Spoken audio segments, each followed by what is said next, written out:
Good evening again. So, we kind of ended, it's been a couple days since the last video, so we kind of ended with this ARP stud stretching problem. Did a bunch of research and found that found an article that kind of explained what's going on possibly. So, the theory is that if the friction under the head of the nut, so the nut, the washer, I'll grab a set here.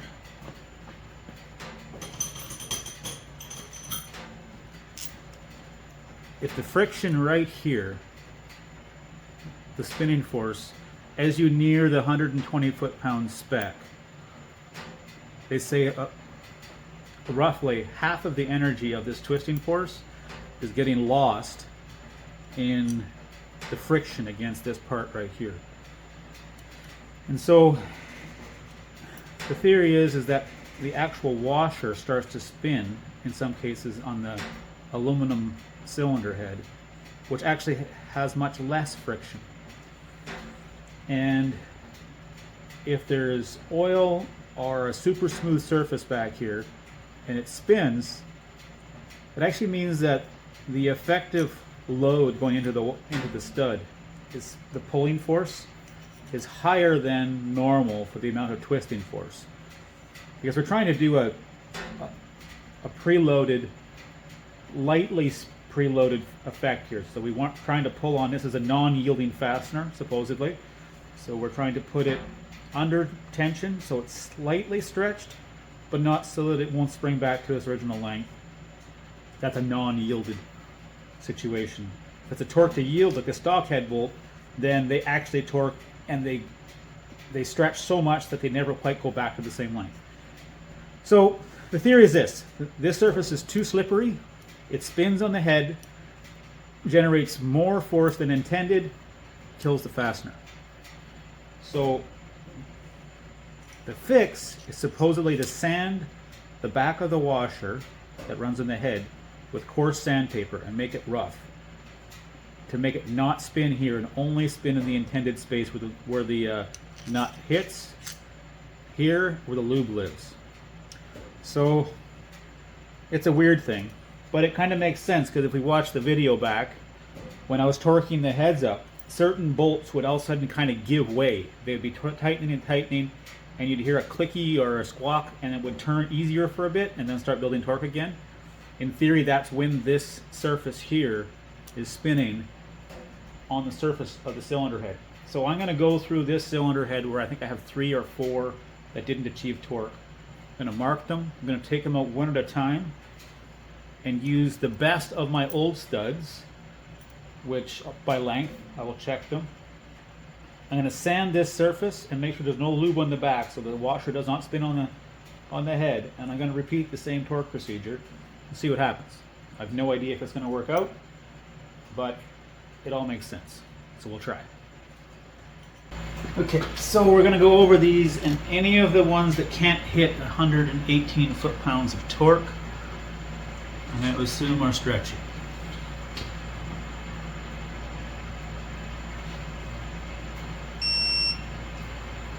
Leaving that one alone.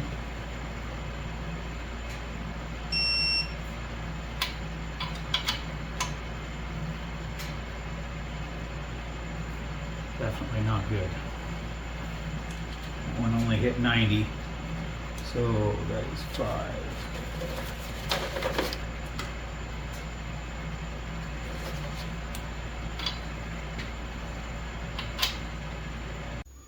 Alright, so let's try this with studs that have been used once, but probably haven't been over torqued because they worked the first time.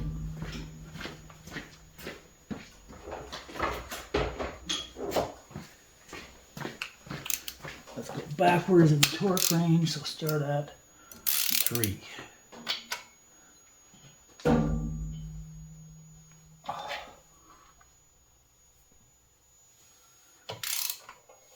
Fasteners had a bad day. There's a lot of stretch in that.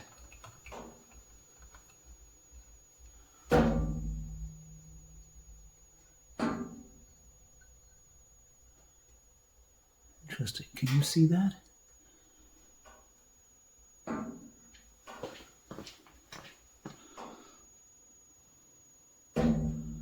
That has certainly been spinning on the cylinder head.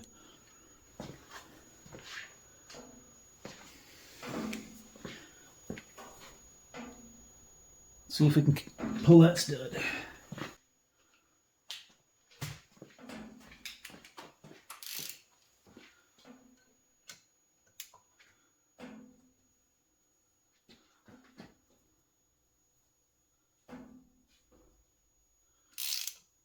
Okay, well that one isn't as angry. So it seems that I stopped sooner. So it hasn't hurt the block threads as much.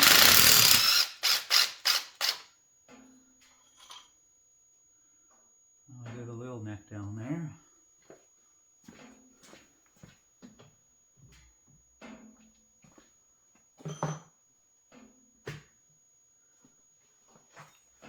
So, is there evidence that it was spinning? Oh, yeah, it was spinning in there.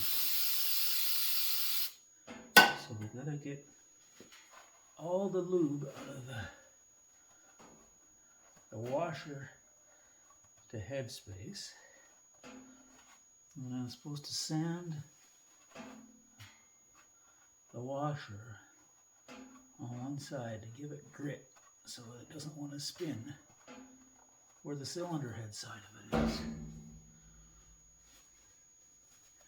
I want this to be dry.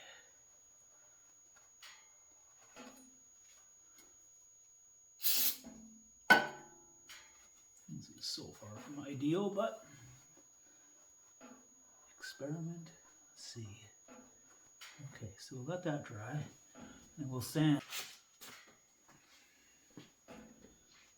the washer.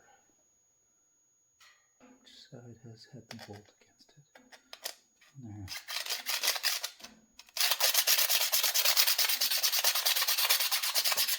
Maybe we should sand into the engine. How about that, eh?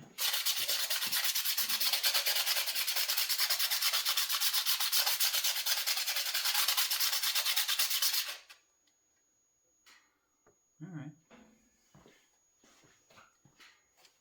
So we've definitely, like that was the surface that it was. This is the surface. It's got some texture on it now.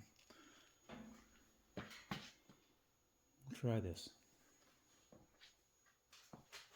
We've put some lube in the threads and we're hoping to only have it under that part and in this part not spin on the head. And we'll see if it acts differently.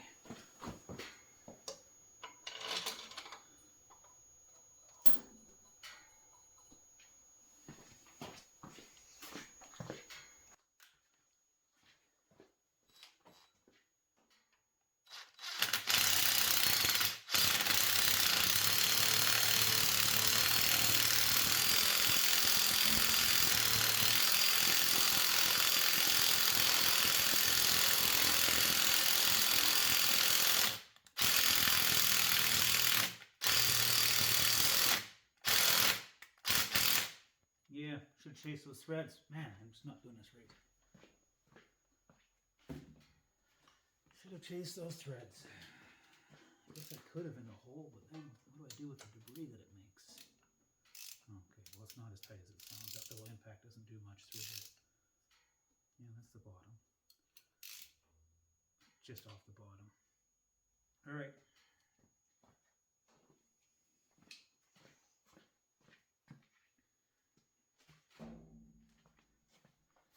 All right. I wonder if we do this in steps or not. Because the steps are for when you're doing the whole head. This is one stud at a time.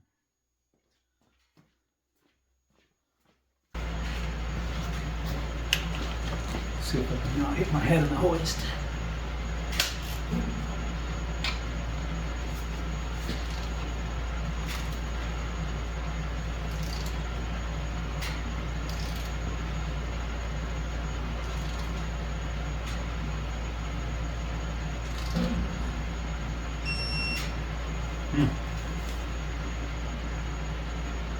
Well, it's 118. Let's go to the actual spec. 125.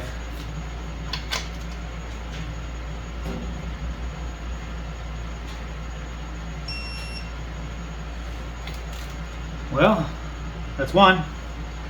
If all three of them respond, recycling studs from the last set,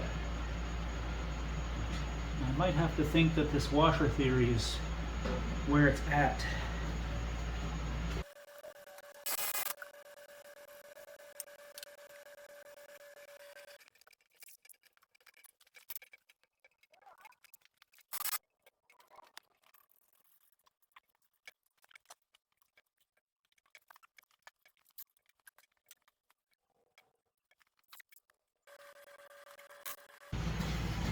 Okay, you settle in there, buddy. You take your torque. Let's turn it back on. 125.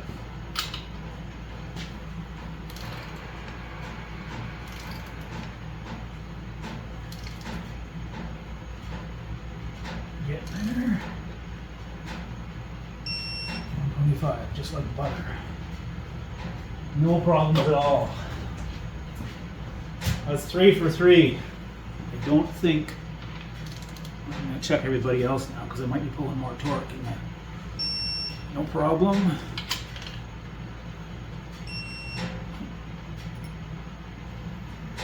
Oh, he's definitely good. Yep. Yep. Yep. Yep. Yep. Yep. Yep.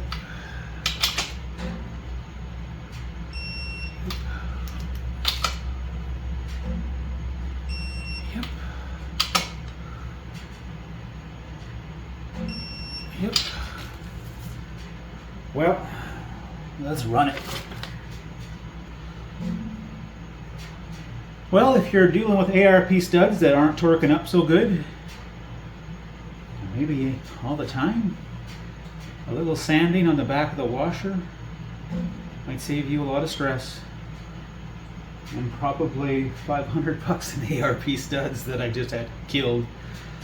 So, as far as lessons go, you learn one almost every time you work on a car. Some are expensive, some are free. Maybe this is free for you.